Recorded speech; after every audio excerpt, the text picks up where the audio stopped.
Uma medida anunciada pelo governo vai aumentar imposto para 290 multinacionais. O repórter Daniel Lian mostra que tem até empresa brasileira nessa lista. Acompanhe.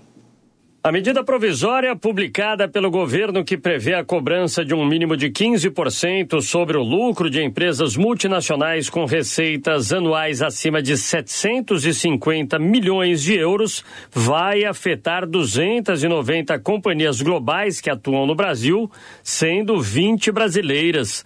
De acordo com Robson Barreirinhas, secretário da Receita Federal, o país se conecta de uma vez por todas com as maiores economias e explica como funcionará.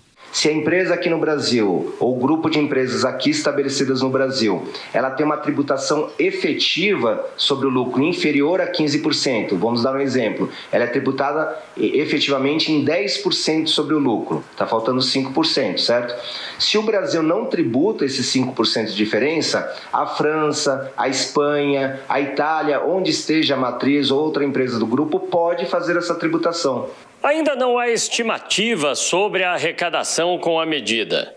A certeza é que evitará não só a erosão de impostos, mas também o deslocamento da base tributária. Daniel Lória, diretor de programa da Secretaria Extraordinária da Reforma Tributária, destaca que em 2025 não haverá consolidação dos números, mas sim a partir de 2026. Em 2025 não há arrecadação com essa medida provisória, tá? Então isso não tem impacto orçamentário em 2025. A gente vai começar a verificar esse impacto orçamentário em 2026, né? A partir de 2026, então, anualmente, a gente vai ter esse impacto em função do ajuste relativo ao ano anterior. Tá? Então, esse ajuste é feito em julho do ano seguinte. Eu tenho os dados aqui calculados que a gente pode divulgar. Né?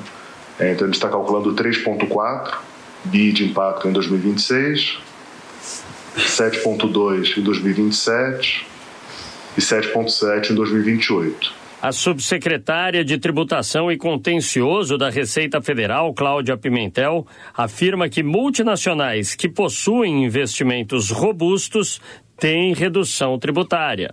Foram introduzidos esses critérios considerando os ativos tangíveis e a folha de salários que reduzem, então, essa tributação efetiva. A Frente Parlamentar de Empreendedorismo do Congresso não digeriu bem a medida sob a argumentação de que foi um atropelo do governo devido à ânsia arrecadatória e irá diminuir a competitividade das multinacionais brasileiras. Ô Vilela, uma discussão como essa, na esteira da reforma tributária, ou seja, isso especificamente não tem nada a ver com a reforma, mas vai provocar aumento de imposto, isso pode gerar também alguma briga na justiça em relação a isso? Olha, com certeza. Primeiro que você vê que a questão da reforma tributária, aquela história toda de unificação, de racionalização, você vê que no Brasil não dá muito certo, né? Porque a criação, a ampliação de impostos são situações que vão acontecendo o tempo todo. A gente diminuiu de 80 e tantos para um número muito menor de impostos, mas logo, logo a gente chega lá de novo. E segundo ponto, que sempre que trata de você ter a criação de novos impostos ou, como no caso, a ampliação de novos impostos, é natural que você tenha naquelas empresas que se vejam prejudicadas a questão de correr atrás do judiciário e tentar demonstrar que, de fato, aquele aumento de impostos acaba sendo feito de uma forma irregular e que venha a prejudicar os interesses da empresa.